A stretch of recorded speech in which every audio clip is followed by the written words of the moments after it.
के दौरान अक्सर आप आदर्श आचार संहिता के बारे में सुनते हैं। क्या होती है आदर्श आचार संहिता? साथ ही उत्तर प्रदेश पंचायत चुनाव के लिए जो आदर्श आचार संहिता देखने के लिए मिली है, इस बार इसमें कौन कौन से नए नियम रखे गए हैं, जिन नियमों को जानना उम्मीदवार के साथ साथ आम नागरिकों के लिए भी बहुत जरूरी हो जाता है। तो दोस्तों आज के वीडियो में हम आपको पूरी आदर्श आचार संहिता दिखाने वाले हैं। तो दोस्तों बने रहिएगा हमारे साथ और देखते रहिए इस वीडियो को अंत तक। छोटा सा आग्रह हमेशा की तरह आपसे करना चाहेंगे, चैनल पर नए हैं तो चैनल को सब्सक्राइब कर लीजिए।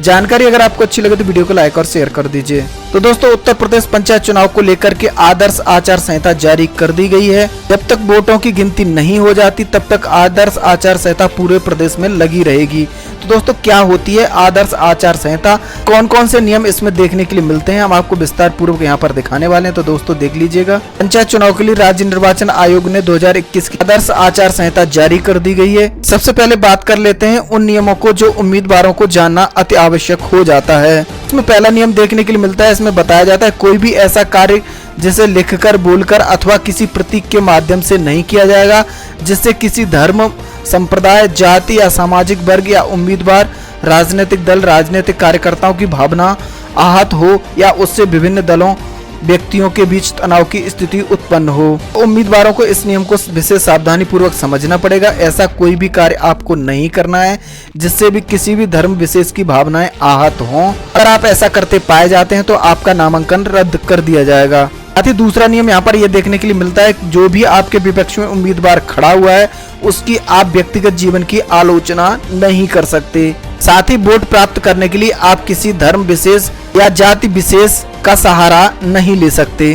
का नियम यहाँ पर बताया गया है, पूजा स्थलों जैसे मंदिर, मस्जिद, गिरजाघर या गुरुद्वारा आदि का उपयोग निर्वाचन में प्रचार के लिए नहीं किया जा सकता। साथ ही अगले नियम में बताया गया उम्मीदवार को कोई भी ऐसा कार्य नहीं करना है जिसे किसी भी प्रकार की समाज में गड़बड़ी उत्पन्न हो। मतदाता को रिश्वत देकर या डरा धमकाकर या परेशान करके वोट हासिल नहीं किया जा सकता।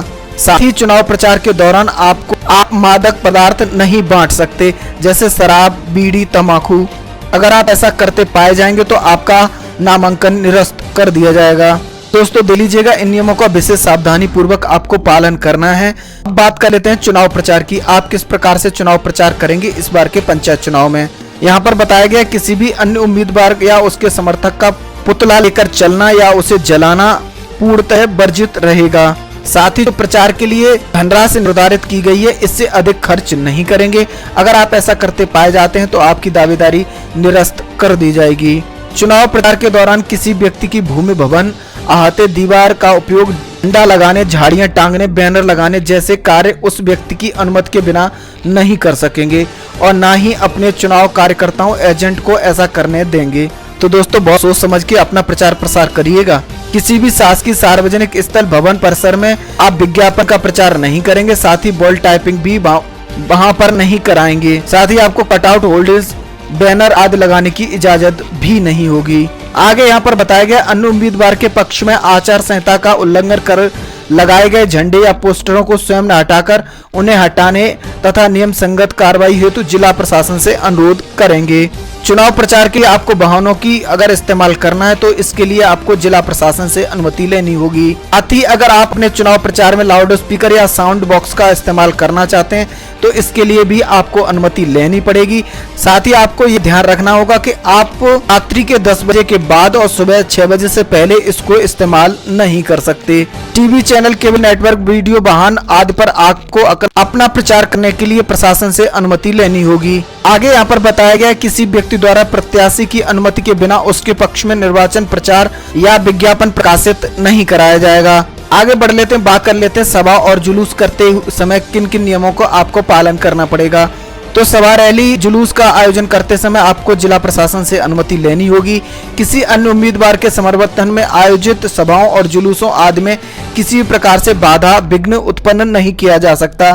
साथ ही आगे बताया गया सभा, रैली, जुलूस को इस प्रकार से आप नहीं निकालेंगे जिससे किसी प्रकार के यातायात में बाधा उत्पन्न हो। जुलूस और सभाओं तथा रैलियों के दौरान जिला प्रशासन द्वारा दंड प्रक्रिया संहिता की धारा 144 के अंतर्गत प्रतिबंधित असलहे, लाठी, डंडे, ईंट, पत्थर आदि को लेकर आपको नहीं जाना है। आगे यहाँ पर बताया गया कोई भी व्यक्ति किसी मतदान क्षेत्र में उस मतदान क्षेत्र में किसी निर्वाचन के लिए मतदान की समाप्ति के नियत 48 घंटे की समयावधि के अंतर्गत निम्नलिखित कार्य आपको नहीं करने होंगे। निर्वाचन के संबंध में कोई सार्वजनिक सभा या जुलूस नहीं बुलाया जाएगा। चलचित्र, टीवी विज्ञापन आदि के माध्यम से आप अपना प्रचार प्रसार नहीं करा सकते। अब बात कर लेते हैं मतदान दिवस पर उम्मीदवार निर्वाचन अभिकर्ता को कौन कौन से नियमों का पालन करना पड़ेगा। पहला नियम यहाँ पर बताया गया, निर्वाचन कार्य में लगे हुए अधिकारियों के साथ शांतिपूर्ण, स्वतंत्र और निष्पक्ष तथा सुव्यवस्थित ढंग से मतदान संपन्न कराने हेतु सहयोग करेंगे। फर्जी मतदान करने अथवा कराने के लिए किसी व्यक्ति को ना उकसाएंगे, ना ही मदद करेंगे। आगे बताया गया, मतदाताओं को मतदान केंद्र तक लाने वापस ले जाने के लिए वाहन नहीं उपलब्ध कराएंगे। वोट डालने के लिए कोई मतदाता स्वयं अथवा अपने परिवार के सदस्यों के लिए अपने निजी वाहन को मतदाता केंद्र के 100 मीटर के रेडियस तक नहीं ले जा सकेंगे। मतदान केंद्र के या उसके आसपास आपत्तिजनक आचरण नहीं करेंगे।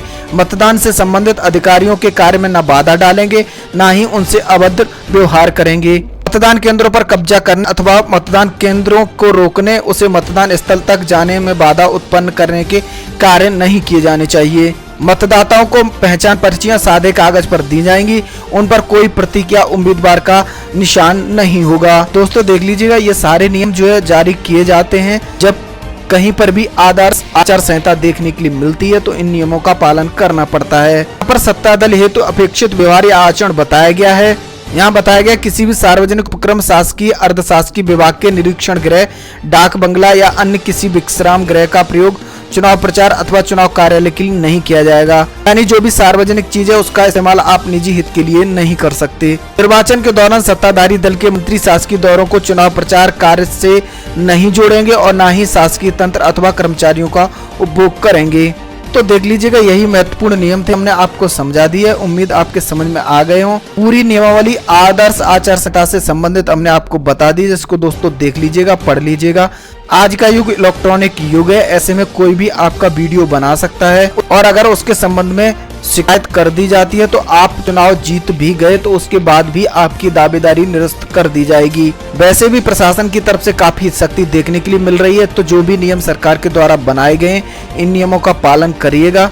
साथ ही प्रदेश में कोरोना का कहर भी देखने के लिए मिल रहा है, तो कोरोना से जो जुड़ा हुआ प्रोटोकॉल है उनका इस्तेमाल भी आपको करना है। अगर आप इन नियमों का पालन नहीं करते हैं तो आपको ऊपर बड़ी कार्रवाई देखने के लिए मिल सकती है शासन प्रशासन की तरफ से। फिर आपको सावधान किए दे रहे हैं, इलेक्ट्रॉनिक युग है, कोई भी व्यक्ति आपका वीडियो या ऑडियो रिकॉर्ड करके आपकी शिकायत कर सकता है, इसलिए विशेष सावधानी बरतनी होगी सभी लोगों को।